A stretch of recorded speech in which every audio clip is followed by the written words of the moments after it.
FM 94.5MHz YTN 라디오 홍보선의 출발사 아침 3부는 여론특별히 시작합니다. 여론조사의 모든 것을 속속들이 샅샅이 알고 계시는 분이죠. 또 예리한 분석을 내려주시는 배추도사 인사이트 K 배종찬 연구소장 스튜디오에 나왔습니다. 안녕하십니까? 안녕하십니까? 네. 산타 배추 배추도사 배종찬입니다. 오늘 또 크리스마스 이브 되는 날이니까 너무 또 뭐 코로나 국면으로 어렵기 때문에 분위기가 안 살아나는 건 맞긴 한데 그러니까요. 핀란드에서 오는 산타 할아버지를 또 맞이하기 위해서 배추도사부터 산 타겠습니다. 산 타겠. 예, 알겠습니다. 예, 굉장한 유머입니다. 예. 자, 먼저요. 문재인 대통령 지지율 추세 좀 봐야겠습니다. 네, 12월 들어 문재인 대통령의 국정수행평가도 요동치고 있습니다. 큰 폭으로 긍정평가가 하락했다가 조금씩 회복하는 추세로 나타나고 있습니다. 지지율 하락 원인은 추미애 법무부 장관과 윤석열 검찰총장의 갈등 계속되어 왔는데 최근 들어 좀 완화되고 있는 상황입니다. 아무래도 회복되는 지지층들이 재결집하는 가장 큰 이유로 읽을 수 있겠고요. 코로나19 확진 경제에 미치는 영향이 워낙 크거든요. 또 부동산 정책 등이 중요 원인이 됐는데 지지율이 이제 35% 가까이 하락하자 또 호사화 배추도사가 항상 강조하는 겁니다. 호남 40대 화이트 칼라 중심으로 지지층이 결집하는 모습입니다. 다이아몬드 지지층이라고 그러는데 하지만 중도층은 이탈 후에 쉽게 복원되지 않는 상태입니다. 향후에 문재인 대통령 국정수행에 또 영향을 줄 만한 요인으로 바로 어제였죠. 조국 전 장관의 부임, 정경심 교수에 대한 선고 결과, 오늘 있을 윤석열 검찰총장 또 소송 결과 오늘 나올지 모르겠습니다. 대통령 지지율에 영향 줄 것으로 전망됩니다. 자, 여러 가지 요인들이 이제 지지율에 영향을 줄 것인데, 방금 말씀하신 것처럼 중도층은 근데 여전히 마음을 바꾸지 않고 있다. 이런 말씀하셨죠? 조금씩은 회복이 됩니다. 근데 아주 느린 속도인데 문재인 대통령이 이전에 고공행진을 할 때 지지율을 보면 진보층과 중도층을 동반 견인합니다. 그래서 중도층이 중요한 건데 최근 지지율이 이제 하락하면서 핵심 지지층은 결집하는데 중도층은 또 여전히 좀 회복 속도가 더딘 편입니다. 국정 개혁 동력을 유지하기 위해서는 중도층 지지가 중요할 수밖에 없거든요. 이 윤석열 총장에 대한 징계, 또 공수처 출범, 개혁 입법 추진 등에 대해서 최근에 이제 조금 완급 조절을 하고 있습니다. 추미애 법무부 장관도 공수처 위원장 선정과 관련해서 좀 더 여유를 가져라. 28일로 또 회의가 연기돼 있고 또 정책 소통을 좀 더 원활하게 할 필요가 있는 거죠. 최근 이제 백신과 관련한 것도 오해가 확산되고 있고 왜 정부가 미리부터 백신 확보에 대한 노력을 하지 않았느냐.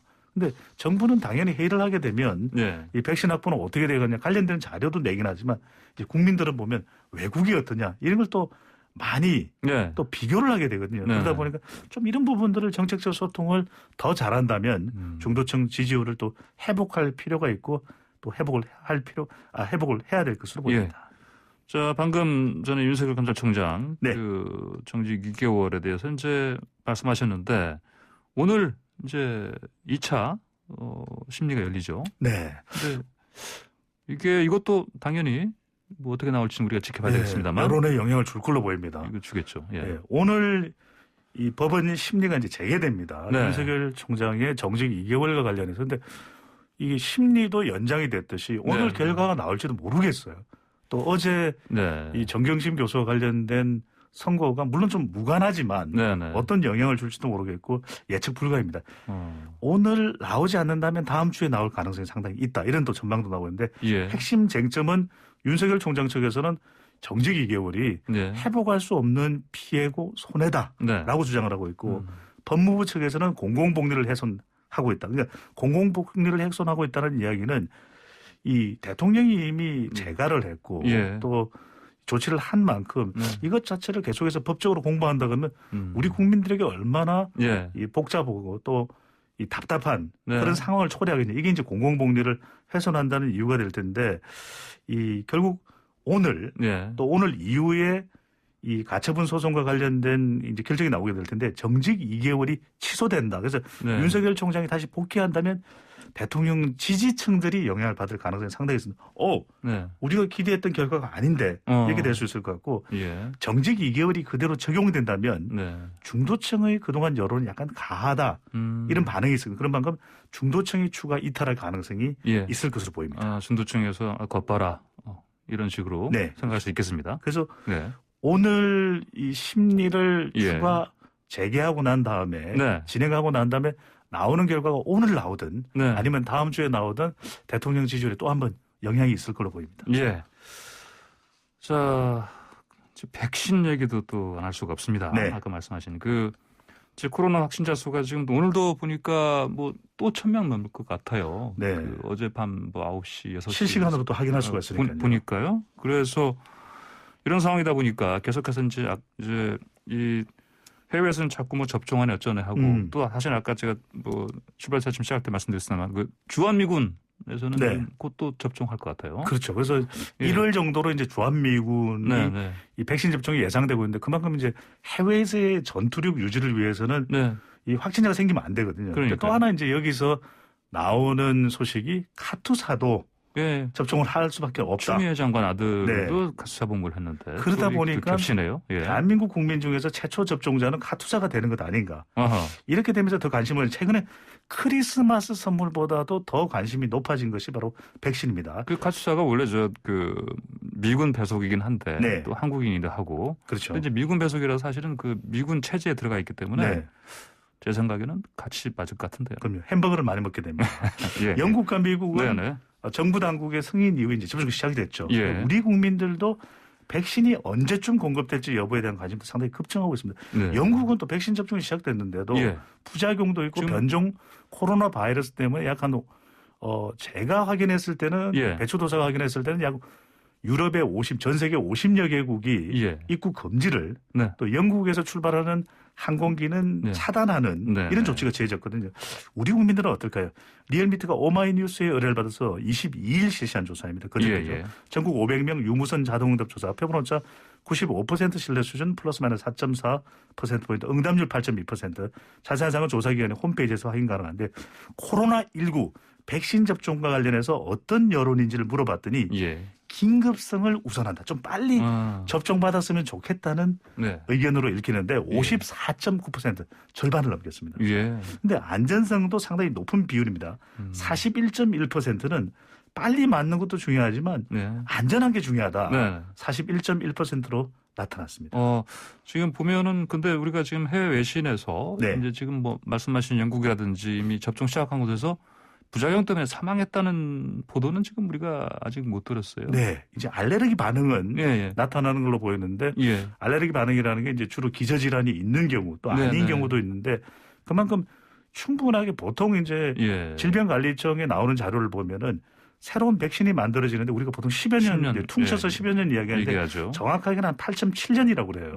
그런데 지금 1년여 만에 백신이 개발됐기 때문에 여러 가지 부작용도 우려됩니다. 그러다 보니까 지금 계약서상에 들어가는 불공정한 약관들이 있거든요. 그러니까 부작용이 발생하더라도 개발한 제약사에겐 책임을 묻지 말라. 면책 요구 이런 것이 있다 보니까 우리 정부 관계 당국자들도 계약을 체결하는데 상당히 주저했을 가능성이 높아요. 근데 아스트라제네카의 경우에는 국내 SK 바이오사이언스에서 현장 생산하기 때문에 아마 그런 점도 고려됐을 텐데 근데 문제는 이런 겁니다.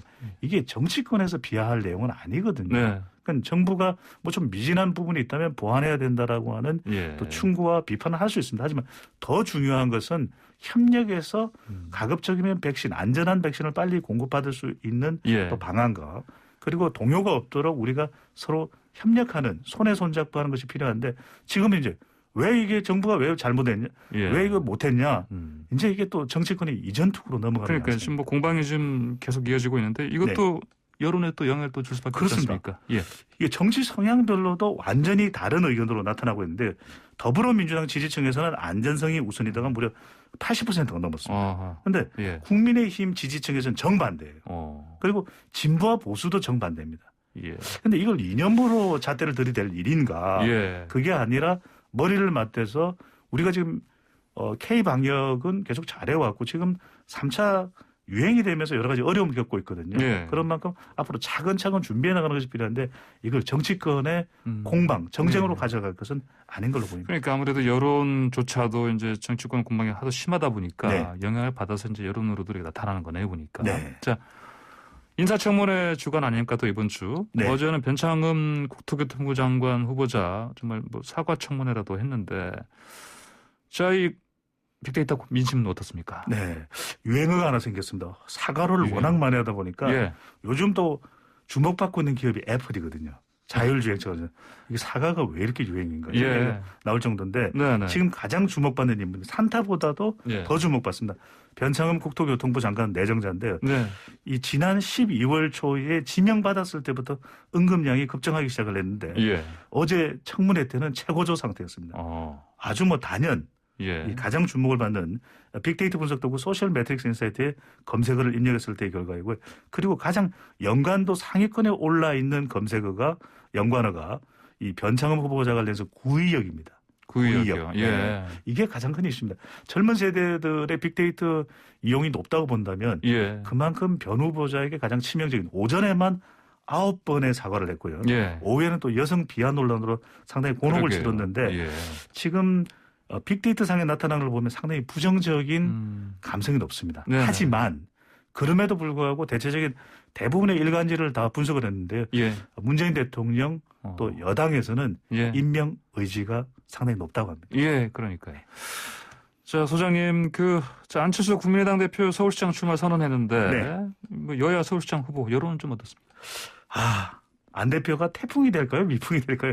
이게 가장 관심이 높은데 여론상으로 보면 아직까지 태풍은 아닙니다. 그렇다고 미풍은 아닌데 앞으로 어떤 결과가 나올지 넘어야 될 산은 상당히 많아 보입니다. 한길 리서치가 쿠키뉴스에 의뢰를 해서 쿠키뉴스의 의뢰를 받아서 19일 20일 실시한 조사입니다. 서울 800명 유선 전화 면접 및 무선 자동응답 조사이고 표본오차 95% 신뢰 수준 플러스 마이너스 3.5%포인트 응답률 9.7% 자세한 사항은 중앙선거론조사 심의위원회 홈페이지에서 확인 가능합니다. 일단 여야를 나누어서 차기 서울시장 후보로 가장 적합한 사람은 누구인지를 물어봤는데요. 보수 야권 서울시장 후보 조사 결과에서는 안철수 국민의당 대표가 17.4%, 나경원 전 의원이 16.3%, 조은희 서초구청장이 8.3%, 금태섭 전 의원이 6.6으로 나타났는데 20%를 넘는 후보가 아무도 없습니다. 중도층에서는 안철수 대표가 항상 중도 정치를 표방해왔기 때문에 나경원 전 의원하고의 격차가 전체보다는 중도층에서 조금 더 높게 나타나는데 그래도 20%를 못 넘었습니다. 그러니까 안 대표가 과연 태풍이 되는 건 얼마만큼이나 그동안 이제 새정치라고 하는 이 정치를 표방해 왔었는데 손에 잡히지 않았거든요. 이걸 서울시장 후보로서는 부동산도 있습니다. 코로나도 있고요. 이런 부분들을 어떻게 좀 손에 잡히게 반응할 수 있도록 이건 제시할 수 있을지가 또 넘어야 되는 첫 번째 산인데 두 번째는 단일화입니다. 과연 그렇죠. 이 국민의힘에서는 후보를 본선에 나갈 후보를 낼 텐데 안철수 대표, 국민의힘 후보, 또 금태섭 전 의원 어떻게 단일화가 될지도 또 넘어야 될 두 번째 산이 될 것으로 전망되고 있습니다. 안 의원은 지금 뭐 국민의힘 쪽에서는 먼저 입당하고 들어와서 같이 하자 이런 얘기인데 안철수 대표는 그럴 뜻이 별로 없는 것 같아서요. 두 가지 이유로 보입니다. 본인 스스로가 일단은 지금 선을 긋고 있고 또 하나는 지금 입당을 하게 되면 사실상 국민의당이랑 합당하는 거나 다름없거든요. 대표이기 때문에. 그렇기 때문에 국민의당과 합당이 됐을 때 과연 이게 국민의당으로서는 존재 가치가 과연 남아있을까 이런 우려를 할 수밖에 없거든요. 그러니까 데이터상으로만 놓고 보면은 서울시장 후보로 출마하더라도 합당할 가능성은 적어 보입니다. 자, 그럼 보수 야권 후보.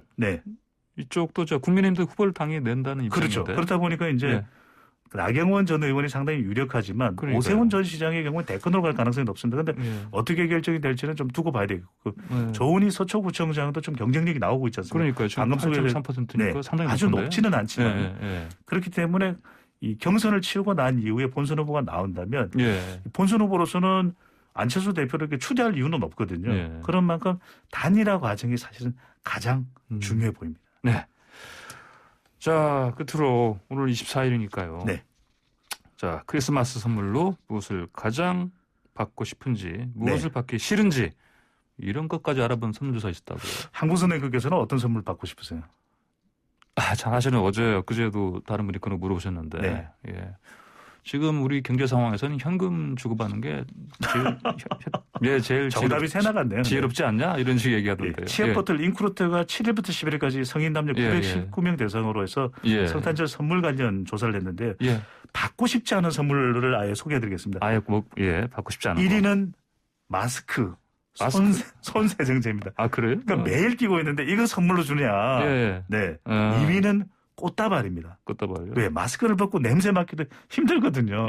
그러니까 꽃다발 지금 우리 원치 않는다. 그다음에 게임기가 3위였는데 왜?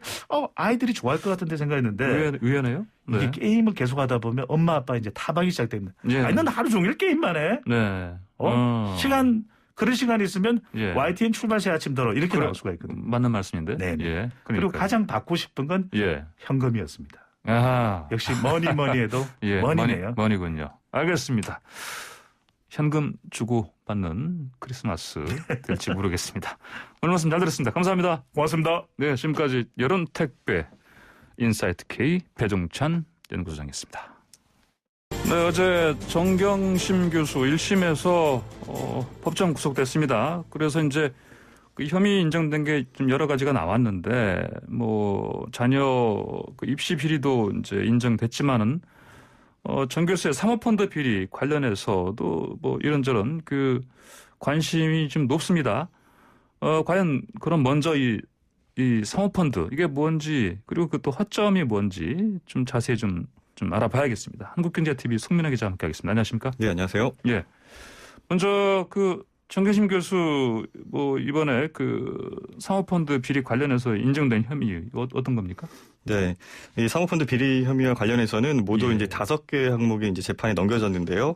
이 가운데서 이제 업무상 횡령 혐의 그리고 이제 자본시장법의 그 거짓 변경 보고 혐의는 무죄로 이제 판결이 났고요. 횡령 부분이 이제 무죄로 판결이 났습니다. 네, 그리고 이제 자본시장법에서 그 미공개 정보 이용 혐의 이 부분은 이제 그 2차 전지 업체인 그 WFM 이쪽에 이제 호재성 그 미공개 정보를 이제 7억 한 1,000여만 원 정도로 이제 매수를 했다. 그 부분이 이제 인정이 된 거고.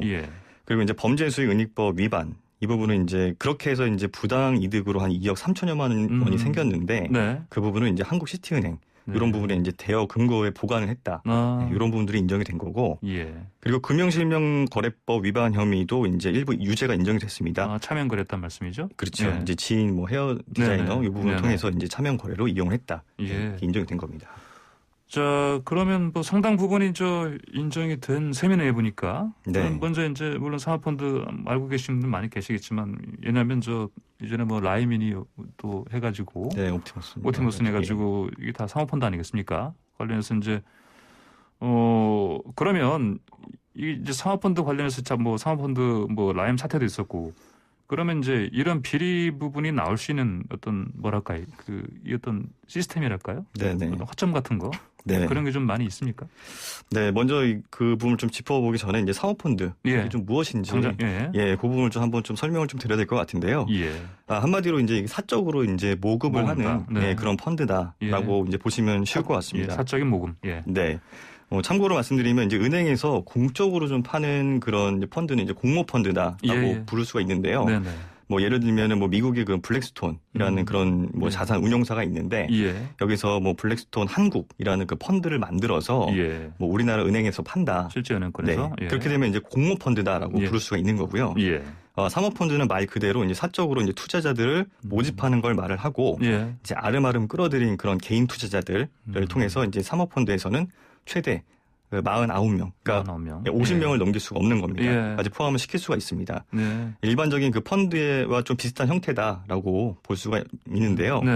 다만 이 공개적으로 모집을 하지 않는다는 점, 그리고 이제 일반 펀드보다 규제를 좀 덜 받는다는 점, 그리고 이제 투자 금액의 제한도 없다는 점 때문에 좀 인기를 많이 얻기도 했습니다. 그러니까 사모펀드 운용사가 자기들이 판단을 해서 이제 그런 고객을 이제 접촉을 해서 이제 끌어모으는 방식으로 이렇게 한다는 건데. 그러면 이게 이전에 우리 전통적으로 계라는 게 있지 않습니까? 이런 거랑 비슷한 거 아니에요? 네, 그 개념이 좀 확장됐다 이렇게 보실 수가 있을 것 같습니다. 그러니까요.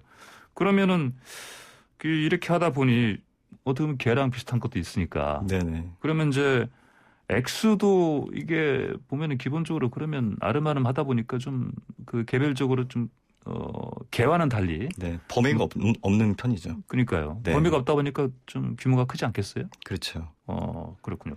그런 부분들로 인해서 예. 좀 뭐 문제들도 되는 부분들이 좀 발생할 수가 있습니다. 그래요? 그걸 좀 네. 설명 좀 해주십시오. 어떻게?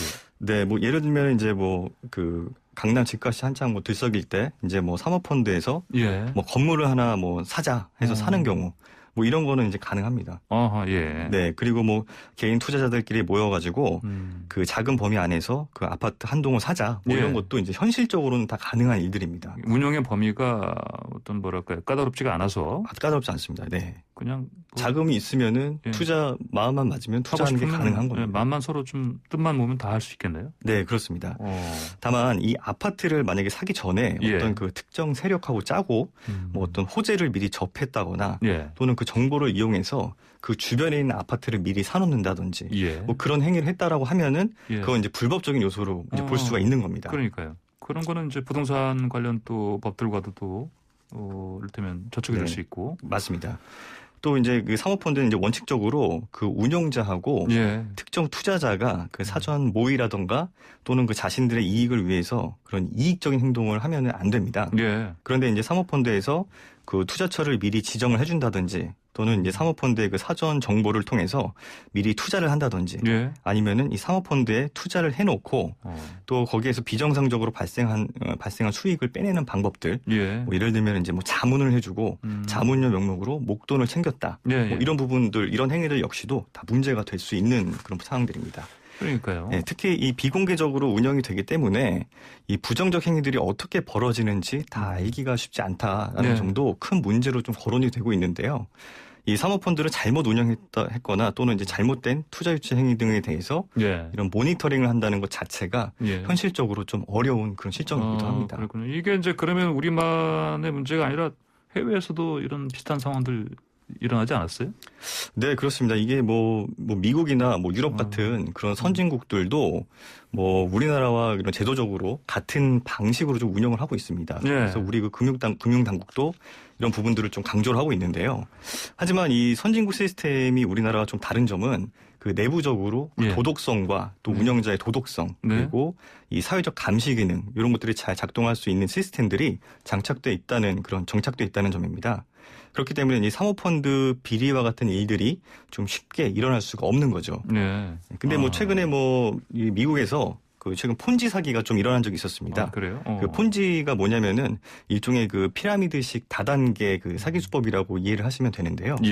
이게 6, 7년 전에 그 유명 영화 배우 또는 소위 상류층이라고 부르는 그런 사람들을 대상으로 좀 유명한 펀드 매니저가 돌려막기 형태로 사기를 쳐가지고 크게 문제가 좀 됐던 적이 있습니다. 그 당시에는 이 사기 사건이 발각된 것도 그 내부 감시 기능에 의해서 누군가에게 이제 발견이 됐기 때문에 가능했었는데요. 이런 식의 그 다양한 그 모니터링 시스템이 마련돼야 하는데 우리나라는 그조차 아직 좀 미비하다라는 점이 조금 문제로 인식이 되고 있습니다. 그럼 그 미비한 부분을 보완을 좀 어떻게 해야 되겠어요? 네. 그래서 이제 이 관련해서 이제 조남희 금융소비자 원장이 말을 했는데요. 그 자본시장의 그 투자 행위 자체가 조금 사기적인 행태로 개입될 수 있는 그런 허점들이 근본적으로 존재한다. 그래서 이제 이런 사회 전반의 도덕적인 해이와 같은 안일함들이 저변에 깔려 있는 것이 문제다. 이렇게 좀 지적을 하기도 했습니다. 그리고 방금 말씀하셨던 그런 보완할 부분들에 대해서는 전문가들은 이제 그 사후 적발을 통해서 조금 이렇게 발견된 불법 요소들을 좀 정비를 하고 그리고 이제 제도적으로 그런 방지 시스템을 좀 마련할 필요가 있다라고 이렇게 좀 보고 있습니다. 특히 지금 현재 그 사모펀드의 그 시스템 자체는 어떻게 보면 좀 선진국형입니다. 그런데 이를 운영하는 그런 수준 자체는 미치지 못하기 때문에 뭐 라임이나 옵티머스 같은 그런 펀드 사기들 행위들뿐만 아니라 그런 또 사모펀드의 그 비리 행위들 이런 것들이 좀 만연해 있는 것이다라는 지적이 이어지고 있고요. 엄격한 처벌을 통해서 좀 제도를 구축하는 것이 급선무다라고 좀 전문가들은 입을 모으고 있습니다. 네, 지금 한국경제TV 송민혜 기자와 경제 이야기 나누고 있는데요. 방송 들으시면서 의견 주실 분들은요. 샵 0945번 50원 유료 문자로 보내주시고요. 또 유튜브로도 YTN 라디오 검색하시면 보이는 라디오로도 저희 방송 함께 하실 수가 있습니다. 방금 전에 참 0608님께서 의견 주셨는데 안녕하세요. 휴가 잘 다녀오셨는지요? 이거 저한테 물어보신 것 같아요. 잘 다녀왔습니다. 어제 조국 교수 부분 판결을 보니까 아직 민주주의가 살아있구나 생각이 들었습니다. 라는 의견도 주셨습니다. 자, 다음 주제 넘어갔습니다. 송 기자, 네. 이건희 삼성 회장의 주식 상속세가 확정됐습니다. 그렇죠? 예. 죄송합니다. 예. 역대 최대 상속세, 상속세를 기록했는데, 자, 그러면 이 오늘일가가 이거 재원 마련하는 게 어떻게 할지도 궁금해집니다. 네. 먼저 이 상속세가 얼마인지 좀 말씀을 드려야 될 것 같은데요. 예. 이 회장은 모두 이제 11조 366억 원. 11조요. 네. 세금을 이제 내야 될 것으로 이제 보입니다. 네. 앞서 역대 최고 금액을 냈던 LG그룹보다 이제 12배가량이나 더 많은 그런 액수인데요. 12배요. 네. 고 이건희 회장이 보유한 그 지분가치 평균액이 예? 18조 9천억 원인데 18조 9천억 원요. 예. 네, 여기에 이제 최대 주주 할증이 20%가 이제 붙고요. 예. 그리고 이제 최고 상속세율인 그 50%가 적용이 됐습니다. 네네. 네, 그래서 이제 최종 금액이 이제 11조 366억 원이 됐는데요. 이뿐만 아니라 이제 한남동 자택 그리고 용인 에버랜드 등의 그 부동산 상속세까지 합쳐지면은 예. 전체 상속세는 이제 12조 원을 넘을 거다라고 추산이 되고 있습니다. 그래요. 12조 넘겠다. 네, 금액이 크다 보니까 사실상 일괄 납부가 조금 불가능한 수준이다라고 보여지고 있거든요. 그러니까요. 그래서 재계는 연부연납을 활용할 가능성이 높은 것으로 보고 있습니다. 연부연납. 네, 연부연납이 뭐냐면 예. 이제 그 납부세액의 일부 요건을 충족을 할 때 네. 그런 조세 일부를 그 법정 신고 기한을 경과해서 납부할 수 있도록 기간을 좀 연장해주는 그런 방식인데요. 예. 이게 5년 동안 나눠서 낼 수가 있고요. 연 이자는 1.8%를 적용을 해서 네. 신고 때 6분의 1을 내고 그다음에 나머지를 5년간 나눠서 내는 그런 방식입니다. 5년간요? 네, 맞습니다. 그래도 액수가 만만치 않네요. 해마다 내야 될 돈이. 그렇죠. 자, 그러면은 나눠낸다고 해도 지금 연간 그러면 2조 원에 달하는 상당히 큰 금액인데. 네, 큰 금액입니다. 그럼 이것도 사실 또 마련하는 게 쉽지 않겠어요? 네, 그래서 이 재계에서는 이 삼성 일가가 이런 재원 마련을 위해서 어떤 배당 정책을 좀 강화할 것이다. 배당 정책이요? 그렇죠. 그 일환으로는 어떤 그 연말 특별 배당을 좀 활용할 것이다라고 내다보고 있습니다. 예, 연말 특별 배당. 이걸 좀 설명 좀 더 해주세요. 네. 어떤 방식으로? 네네. 그 증권가 보고서에 따르면 삼성 그 총수 일가의 그 지난해 배당 소득이 7,246억 원 수준이었습니다. 7,200여? 네. 7,200억. 예. 근데 이제 연간 상속세를 감당하기에는 이제 한참 못 미치는 그런 수준이고요. 그러니까요. 네. 하지만 이제 지난해까지 이건희 회장이 20년간 그 삼성전자와 삼성생명 그리고 삼성물산에서 받은 그 배당 금액이 2조 5천억 원이 넘는 것으로 이제 알려지고 있습니다. 아, 그래요? 예. 네. 그리고 홍라의 여사 등 그 이 회장 일가가 받은 배당금까지 합치면은 이제 3조 원 이상이 되는데요. 네. 이 지금까지 받은 배당금을 이제 수익률이 좀 높은 곳에 재투자를 했다. 그리고 재산을 늘렸을 것이다라고 가정을 해본다면 이를 이제 상속세의 어떤 그 중요한 재원으로 좀 활용할 가능성도 꽤 높은 그런 상황입니다. 특히 이제 내년에 수령하게 될 그 올해의 그 받은 배당금 있지 않습니까? 올해의 배당금. 이건 이제 상속세로 따로 내지 않아도 되는 부분입니다. 그래서 사실상 이 회장의 그 유족들이 상속세를 납부하기 위한 그런 중요한 재원이 될 수가 있는 것이죠. 그 지난해 수준으로 만약에 배당이 이루어진다고 하면 그 고 이건희 회장의 주식에 대한 그 정기 배당금은 약 5천억 원 정도로 추정이 되고 있습니다. 그러면 이제 특별배당이라는 얘기도 좀 해야겠는데요. 네, 특별배당 같은 경우에는 이제 그 연말에 정기적으로 실시하는 그런 배당이 아니고요. 그것과 별개로 주주들에게 좀 추가적으로 지급하는 금액을 말하는데요. 삼성전자 같은 경우에는 2018년도부터 2020년까지 3년 동안 발생한 그런 잉여 현금의 50% 수준을 주주들에게 이제 환원하겠다라고 밝혔습니다. 그에 근거를 해서 이제 특별배당을 지급할 가능성이 높다라고 보는 것이고요. 그래요. 네, 주주 입장에서는 이게 지갑을 좀 두둑하게 챙길 수 있는 부분이고 또 이건희 회장 그 유족 입장에서는 상속 범위 안에 포함되지 않는 그 별도의 자금을 좀 마련할 수 있다라는 점에서 특별 배당을 좀 예상보다 더 확대할 것이다라는 전망에도 좀 힘이 실리고 있는 상황입니다. 그랬군요. 이 회장 입장에서는 희한이 될 수도 있겠습니다. 맞습니다. 네. 오늘 경제 이야기 여기까지 듣겠습니다. 감사합니다. 감사합니다. 네, 지금까지 한국경제TV 송민아 기자와 함께했습니다. 네, 황보선의 출발새 아침 3부 마치고 잠시 뒤 4부로 돌아오겠습니다. 네, 황보선의 출발새 아침 4부는요. 주요 뉴스의 내용을 좀 더 심층적으로 들여다보는 더더운 뉴스 코너로 시작하겠습니다. 조국 전 법무장관의 부인 정경심 동현대 교수 어제 1심 재판에서 징역 4년 선고받고 법정 구속됐지 않습니까? 자, 정 교수 측은 항소하겠다 밝혔는데, 자, YTN 윤은숙 기자와 함께 이 재판 결과 더 자세히 좀 짚어보겠습니다. 안녕하십니까? 네, 안녕하세요. 예.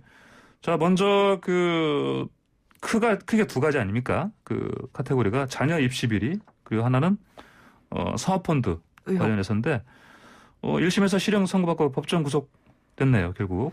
네, 그렇습니다. 지난해 8월인데요. 조국 서울대 교수가 법무부 장관으로 내정된 뒤에 조 전 장관 가족들에 대해서 정말 여러 가지 의혹들이 제기가 됐죠. 그리고 검찰이 대대적인 수사를 진행을 했었는데요. 압수수색만 몇 차례였죠? 하여튼 수십 차례 했는데, 오케이. 네. 1년여 만에 1심 법원의 판단이 내려졌습니다. 네. 서울중앙지법은 정 교수한테 징역 4년과 벌금 5억 원을 선고했는데요.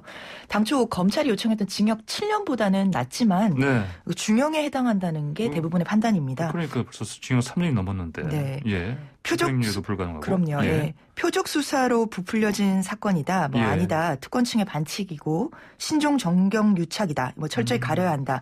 나라가 둘로 갈렸다라는 표현이 나올 정도로 그동안 여론이 굉장히 이렇게 다양한 모습을 보였는데요.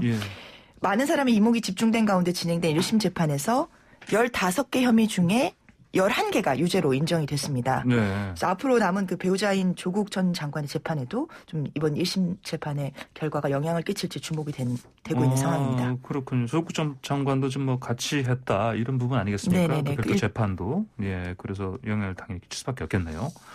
자, 그러면 정 교수의 혐의가 무려 15개 방금 말씀하신 것처럼 구체적으로 유죄 판결 받은 의혹 혐의 좀 살펴보죠. 네, 정 교수의 혐의를 이렇게 좀 크게 덩어리로 나눠보면 딸 입시 비리, 그리고 사모펀드 투자, 그리고 증거인멸 교사 이렇게 세 가지 부분인데요. 이 가운데 입시 비리와 관련된 혐의가 7개였는데 모두 유죄로 나왔습니다. 모두 유죄요. 네네. 일단 가장 많은 분들이 기억하고 재판에서도 첨예하게 양측이 맞붙었던 부분이 표창장 직인 위조 부분인데 동양대 표창장. 이 부분에 대해서 재판부는 정 교수가 직접 위조했다고 판단을 했습니다. 원래 양쪽의 의견을 좀 설명을 드리면 검찰 같은 경우에는 위조의 근거로 이게 정사각형인 총장 직인이 표창장에서는 직사각형으로 바뀌어 있다. 또 아들 상장의 픽셀 크기하고 컴퓨터에 저장된 직인 파일 픽셀 크기가 같다. 30초도 안 걸린다 이러면서 직접 법정에서 시연을 한 적이 있었죠. 네네. 하지만 정 교수 측은 검찰이 법정에서 만든 표창장은 실제 원본과는 다르다. 글자나 총장 직인 굵기도 다르고 또 시연대로 출력을 해보면은 상장 용지 밑에 은박지와 글자가 겹치게 된다. 하여튼 다르다 이렇게 반박을 했죠. 하지만 재판부는 1심 재판부는 위조가 명백하다라고 판단을 했는데 어떻게 설명을 하냐면 이 총장 직인 부분은 프린터로 인쇄된 거고 해당 직인 부분은 정 교수 아들의 최우수상 상장 중에 요걸 캡처해가지고 이렇게 늘린 거다. 그거를 비교해봤더니 일치하더라. 이렇게 설명을 했습니다. 그래요. 그리고 조 전 장관 부부의 딸이 서울대와 부산대 의학전문대학원 입시에 제출한 7가지 인턴십과 체험활동 증빙이 있는데 이것도 모두 정 교수가 꾸며낸 허위 서류다. 허위 스펙이다. 이렇게 판단을 했습니다. 딸의 엄마가 다 했다. 이렇게 지금 재판부는 다 인정을 했나요? 네네네. 한국과학기술연구원, 단국대 의과학연구소, 공주대 생명공학연구소 인턴활동 모두 허위라고 결론을 지었는데요. 또 이런 일종의 허위 스펙 자료를 서울대와 부산대 의전원 입시에 제출해서 이들 학교 정상적인 입학 사정을 방해했다라고 인정을 했습니다. 업무 방해한 거네요. 네네. 그렇죠? 이게 정 교수 측은 정식 압수수색 절차를 밟지 않고 채택된 증거라서 효력이 없다 이렇게 주장을 했는데 이 주장을 법원은 받아들이지 않았고요. 절차적인 하자는 있다. 일부 인정하면서도 이걸 이유로 증거 능력을 배제하는 것은 형사법적 정의에 반한다 이러면서 받아들이지 않았다. 어쨌든 증거는 확실한 증거다 이런 식으로 인정을 한 거네요. 네네. 그리고 또 주변에서 조 씨 부부의 딸인 조 씨가 인턴이나 연구활동에 참여했다고 말한 증인들도 있는데요. 그래요? 이런 것도 내용에 판단되지는 않았습니다. 그리고 재판부는 우리 사회가 입시 시스템에 갖고 있는 믿음과 기대가 있는데 이를 저버리는 아주 부정적인 결과를 초래해서 비난 가능성이 매우 크다라고 양형 이유를 밝혔는데요. 1심이긴 하지만 이 부분에 유죄가 인정이 되었기 때문에 법적 도덕적 부담을 않을 수밖에 없게 된 상황입니다. 그러니까 사실 그 사모펀드 관련해서 뭐 어떻게 보면 법적으로는 횡령 부분이 더 클 수 있는데 어찌 보면 근데 이제 지금 국민 여론상에서는 집중적으로 사실은 보는 부분이 사실 그 입시 비리 부분 아니겠습니까? 그래서 방금 말씀하신 것처럼 이 1심 판결이 만약에 나중에 대법원까지 확정이 돼버리면 정 교수 입장에서는 뭐 결국은 지금 뭐 주장을 하고 있지만 아니다. 뭐 법적인 또 도덕적인 부담까지도 크게 안을 수밖에 없는 상황이 돼버렸습니다. 자, 반면에 무죄 인정된 부분도 봐야 되겠죠? 네, 무죄 인정된 부분 같은 경우는 사모펀드 관련된 부분에서는 이제 대체로 무죄가 나왔습니다. 이게 조 전 장관의 오촌 조카인 조범동 씨가 대표인 그 사모펀드 운용사 코링크 프라이빗 에쿼티가 있는데 여기 자금 한 1억 5천여만 원을 조 씨와 공모해서 빼돌렸다는 게 그 횡령 혐의의 핵심이었는데 이 부분은 무죄 선고가 됐어요. 이게 횡령 무죄. 네, 이미 앞서 이 공범으로 기소됐던 조범동 씨가 횡령죄를 무죄로 선고받은 게 영향을 미쳤다고 볼 수 있고요. 또 조 씨와 공모해서 금융위원회에 펀드 출자 약정 금액을 거짓 신고했다는 혐의도 받고 있었는데 이것도 역시 무죄로 판단이 됐습니다. 또 무죄가 나온 부분은 또 증거인멸 관련해서 증거은닉 교사 혐의가 있었는데 이게 뭐냐면 그 정 교수가 자산관리인 증권사 PB 김경록 씨 기억하시는 분들 많을 텐데 이분에게 그 동양대에 있던 자신의 PC를 숨기라고 지시했다고 검찰은 이렇게 봤는데요. 법원은 함께 증거인멸을 한 공동정범이다. 그래서 증거인멸 교사, 이렇게 증거인멸을 시켰다. 이렇게는 처벌할 수 없다고 이렇게 설명을 했습니다. 지시한 거 아니다. 네, 이게 같이 한 거다. 네네. 형법에서 본인 범죄 증거인멸은 처벌하지 않거든요. 그 공동정범인 경우에는 처벌받지 않고 만약에 증거인멸을 하라고 상대에게 지시를 했으면 그거는 이제 처벌이 커지죠. 네, 처벌이 되는데 이건 공동정범에 해당해서 증거인멸 교사죄로는 처벌을 받지 않게 됐습니다. 자, 그러면 이른바 이중기소라는 얘기 나오던데 이게 뭐예요? 이게 조 전 장관 청문회 당일 기소가 돼서 논란이 일었던 게 표창장 위조 혐의 부분이었거든요. 많은 부분 기억하실 겁니다. 막 한창 청문회 중에 그 막바지에 기소 소식이 전해졌었는데요. 근데 검찰이 이 정 교수를 그 뒤에 그 이중 기소를 했어요. 이 표창장 위조 혐의와 관련해서. 그래서 공소권을 남용했다는 비판이 제기됐는데 왜냐하면 청문회 당일 첫 번째 기소한 이후에 시간과 장소, 이 범행 방법 등을 모두 바꿔서 공소장 변경 신청을 했거든요. 그래요. 근데 이게 기각되자 두 번째 기소를 해서 문제가 있다는 지적이 있었는데 재판부는 두 사건의 공소 사실은 사실관계 동일성이 인정되지 않아서 이중 기소에는 해당하지 않는다. 그리고 공소권 남용도 아니라고 봤습니다. 그렇군요. 자, 그러면 그 최성해 전 동양대 총장, 그다음에 카이스트 정모 교수 이분들이 또 입시비리 관련해서 뭐 진술했지 않습니까? 그러면 이분들 진술 신빙성 이걸 인정한 걸로 봐야 되겠습니까? 네, 적어도 1심 재판부는 그렇게 봤습니다. 그리고 아주 판결문에서 이 부분에 대해서도 단호한 이야기를 덧붙인 부분이 있는데요. 정경심 교수가 이 최 총장과 정 교수 그 키스트 정모 교수 등이 정치적이고 개인적인 목적으로 허위 진술을 했다라고 주장을 했다면서 진실을 말한 사람들에게 정신적 고통을 가했다고 강조를 했습니다. 그 진실을 말한 사람들한테 거짓말했다고 한 거니까 그 본인들 입장에서는 굉장히 정신 고통을 크게 받았다 이렇게 재판부가 본 거네요. 네네 그런 부분을 인정을 한 거죠. 예, 그렇군요. 자, 그러면은 앞서 이제 제가 송민아 기자하고 경제 이야기에서 설명을 잠깐 드렸는데, 자, 이 사모펀드 비리 관련해서는 이제 대부분 그런 무죄가 선고된 걸로 봐야 되겠습니다. 그렇죠? 네, 아까 말씀드렸듯이 무죄가 대부분 선고가 됐고요. 근데 이제 유죄가 선고된 부분이 청와대 민정수석으로 조 전 장관이 발탁이 되고 연이어 법무부 장관으로 지정된 시점에 정 교수가 친동생하고 지인 차명 계좌로 주식 거래를 한 혐의는 유죄로 인정을 했는데요. 물론 정 교수 측은 투자 연습 삼아 거래한 거다 이런 취지로 혐의를 부인을 했는데 재판부는 이제 공직자윤리법에 따라서 재산 등록을 철저히 할 의무를 부담을 하게 되니까 차명 계좌를 그때서야 사용했다면서 고위 공직자에 대해서 우리 사회가 요구하는 어떤 재산 증식의 투명성에 대한 요청을 피하려 한 것이라고 본다. 죄책이 무겁다. 이렇게 판단을 했습니다. 그러니까 일반인 시각에서도 교수님이신데 그런 부분을 그냥 연습 삼아 했다라고 이렇게 만약에 얘기를 하면 많은 사람들이 믿을까 하는 좀 생각이 듭니다. 자, 그러면 어제 이제 뭐 1심 선고 정 교수 법정 구속이 된 상황인데 충격을 많이 받았죠, 당연히. 네, 어제 정 교수는 바로 법정 구속이 됐고요. 재판 내내 묵묵히 정면을 응시하면서 조용히 경청을 했는데 이게 재판장이 중형을 읊는 주문을 내리자 굉장히 충격을 받은 모습을 보였다고 합니다. 그래요.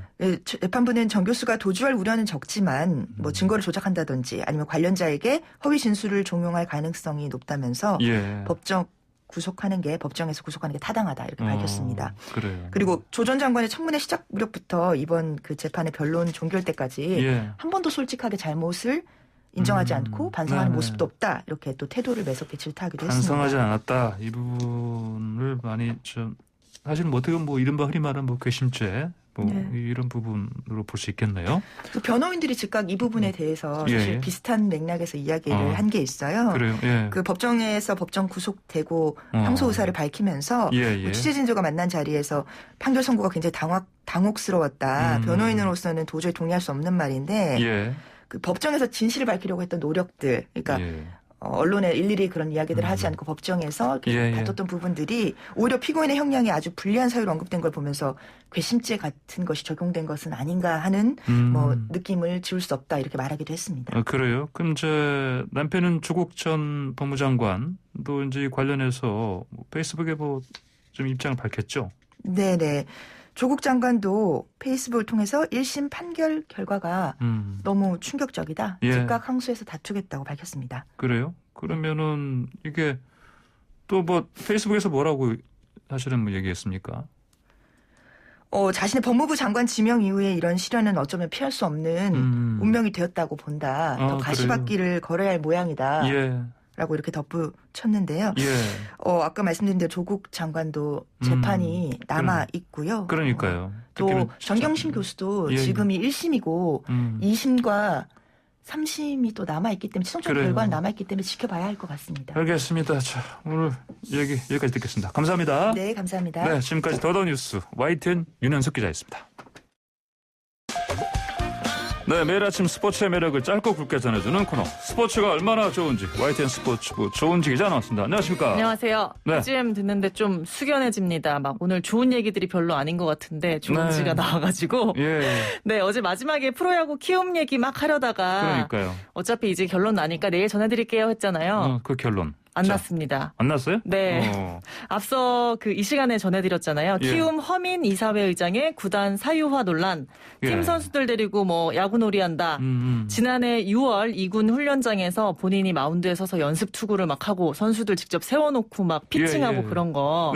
영상이 고스란히 타사 방송국에 방송이 되면서 갑질 논란을 일으켰었죠. 근데 그게 끝이 아니었어요. 이걸 누가 찍었고 누가 방송사에 제보해서 이게 왜 알려졌는지 이제 구단 내부적으로 알아보는 거죠. 이른바 색출한. 그렇죠. 그 과정에서 팬 사찰 논란이 불거졌습니다. CCTV 보니까 어떤 사람이 찍은지 확인을 했는데 그게 팬이었던 거예요. 심지어 팬인데. 네. 그래서 베테랑 스타 선수 이제는 은퇴한 이태근 선수한테 영상 찍은 팬한테 언론사 제보 왜 했는지 알아봐라. 야, 네 팬이니까 네가 좀 알아와라. 이런 얘기를 했다는 거예요. 정말요? 네. 그러면서 허민 의장이 화가 많이 나셨다. 이랬대요. 그중에 일부는 녹취도 있습니다. 그래서 이태근 선수는 좀 참다가 키움 구단 또 관계자에 대해서 징계 요구서를 제출을 한 겁니다. 그러니까 이제 키움 같은 경우는 그 촬영된 장소가 일반인이 올 수 없는 출입 금지 구역이라서 보안을 점검하는 차원에서 CCTV를 본 거지 이른바 색출이나 사찰이나 그런 건 아니다. 그리고 그 팬에게 우리가 직접 위해를 가한다거나 네가 왜 했냐라거나 압박을 한 것도 안 했다. 이태근 선수한테 물어본 것도 개인적으로 궁금해서 물어봤다. 이렇게 해명을 한 거예요. 해명이 그렇게 좀 궁색한가요? 궁색하네요. 그렇죠. 그래서 이제 KBO도 고민에 빠진 거죠. 그러니까요. 상벌이가 열렸는데 그제 결관한다고 했다가 어제 결관한다고 했다가 계속 미뤄지고 있습니다. 보고 이제 결론은 나온 것 같아요. 근데 보고를 받은 KBO 정운찬 총재가 상벌이 징계 보고서 장고에 들어갔습니다. 장고에 들어갔다? 네. 오는 31일 날 이달 올해까지만 이제 임기예요. 임기가 끝나는데 사안이 너무 중대하잖아요. 며칠밖에 안 남았는데? 네. 신중할 수밖에 없는데 일각에서는 또 상벌이는 일단 법률가, 그러니까 법조인들로 구성이 되어 있어요. 그러니까 이제 야구 팬들이 봤을 때 어떻게 팬을 사찰해? 야구 놀이를 어떻게 해 하는 이 공분을 전혀 그 처벌 수위에 담지 못했다. 그러니까 너무 선방망이라서 좀 장고가 길어지는 게 아니냐 이런 얘기도 있더라고요. 네, KBO는 지난 3월에도 히어로즈 이장석 전 대표가 옥중 경영한다. 사실 비선 실세다. 뭐 이런 의혹 가지고 조사했는데 그래요. 예. 벌금 2천만 원 때렸거든요. 근데 그때도 손방망이다 이런 논란이 있었습니다. 그래서 결과가 오늘 아니면 더 늦어진다면 다음 주에 나올 건데 주목이 됩니다. 그렇군요. 정운찬 총재가 또 이번에도 혹시 손방망이 처벌 비난 받을 수도 있겠다 이런 생각을 안 할 수가 없나요? 그동안 상황 보니까. 네. 자, 맷값 폭행 이른바. 네. 자, 최철원 아이스하키협회 회장 이 당선인인데 취임 되겠습니까? 눈치 작전이 길어지고 있습니다. 상황이 바뀐 거는 사실 없어요. 아이스하키협회 회장 선거 지난 17일 최철원 M&M 대표가 당선이 됐고 대한체육회에서 오케이 인준을 받으면 이제 회장에 취임을 하는 겁니다. 근데 여론 반응이 너무 냉담하잖아요. 그리고 어제는 정치권에서 이른바 최철원 금지법이 나왔습니다. 더불어민주당 안민석 의원이 대표 발의를 했는데 반사회적 비윤리적 행위로 형사처벌 받은 사람은 앞으로 체육단체장이 될 수 없다. 이 내용이 골자예요. 이게 근데 혹시 통과된다고 해도 뭐 공포하고 시행 거치고 하면 최철원 당선인이 취임하는 데는 문제가 없어요. 소급 적용이 안 되잖아요. 그래서 국가인권위원회에 청원도 하고 국회 차원에서 반대 결의안을 채택하겠다. 이렇게 압박을 했습니다. 근데 지금 체육회 규정을 보면 사회적 무리를 일으킨 자는 임원이 될 수 없다. 이런 규정이 있어요. 사회적 무리요? 네. 이게 뭐예요? 사회적 그러게요. 무리. 저도 그게 궁금합니다. 맷값 폭행 같은 경우는 일단 사회적 무리는 분명하죠. 뭐 화물차 기사를 뭐 이렇게 때리고 돈을 2천만 원 준 거니까요. 근데 보면 최태원 SK 회장 같은 경우는 500억 회삿돈 횡령 혐의로 징역 4년 받았습니다. 물론 특별 사면 됐습니다만 그 기간 내내 지금도 핸드볼협회 회장입니다. 또 이기흥 현재 체육회장 겸 IOC 위원도 횡령으로 역시 과거 실형을 살았고요. 이번에 체육회장 선거에 출마하는 장영달 전 민주당 의원도 문재인 당시 후보 사전선거 운동 혐의로 벌금 500만 원 받았고요. 그 이전에도 정치자금법 위반 또 무고죄 이런 걸로 법정 구속된 전력이 있습니다. 이런 거는 사회적 무리가 아닐까요? 사회적 무리 맞죠. 그렇죠. 그러니까 최철원을 뭐 앉혀라. 저는 이런 말을 하려는 건 아닌데 아니고, 체육계 정말 쇄신이나 물갈이를 원한다면 사회적 무리 뭐 이런 모호한 기준 말고 좀 명확하게 할 필요가 있다고 보고요. 그러니까. 내 편에는 이건 무리가 아니고 저 폭행은 무리고 막 이렇게 하는 이중잣대나 내로남불 이런 건 좀 별로다. 저는 이런 얘기를 꼭 하고 싶습니다. 그러니까 뭐 국회의원직 상실을 하는 거 보면 이를테면 벌금 100만 원 넘어가면 되잖아요. 그렇죠. 이런 식으로 좀 정확하게 정확하게 규정하면 될 텐데. 알겠습니다. 손흥민 선수, 이게 계속, 사실 저도 이거 알고 있는데 물어보라니까 그렇네요. 100골 계속. 9수입니다. 100호골, 토트넘에서 통산 100호골을 채워야 되는데 두 경기째 지금 침묵을 하고 있어요. 그래서 9구에서 그냥 멈춰버리고 있네요. 오늘 새벽 2부 리그팀 스토크시티와 리그컵 대회 8강전을 했는데 손흥민 선수 후반 시작할 때 교체 투입돼서 끝까지 뛰었는데 공격 포인트 없었습니다. 후반 31분에 절묘하게 해리케인 패스 받아서 골 넣었는데 이게 옵사이드 판정을 받았어요. 그래요? 다시 한번 보세요. 옵사이드. BBC 등 현지 언론은 이거 오심이다. 이렇게 확정적으로 보도를 하더라고요. 근데 컵 대회는 8강까지는 비디오 판독 VAR이 없습니다. 그래서 좀 분통이에요. 다만 토트넘은 3대1로 이기고 리그컵 준결승에 올랐습니다. 손흥민 선수 월요일 새벽 4시 15분 울버햄튼과 리그 맞대결이 있는데 이때는 9수 끊고 100호골 넣을 수 있었으면 좋겠습니다. 그러게 월요일을 힘차게 100호골로 시작할 수 있으면 좋겠습니다. 네, 잘 들었습니다. 감사합니다. 지금까지 조은지 YTN 스포츠부 기자였습니다. 네, YTN 라디오 황보선의 출발새 아침 오늘 순서 여기서 마치겠습니다. 저는 다음 주 월요일 아침 7시 20분에 다시 변함없이 이슈를 만드는 좋은 뉴스로 찾아뵙겠습니다. 지금까지 황보선이었습니다. 감사합니다.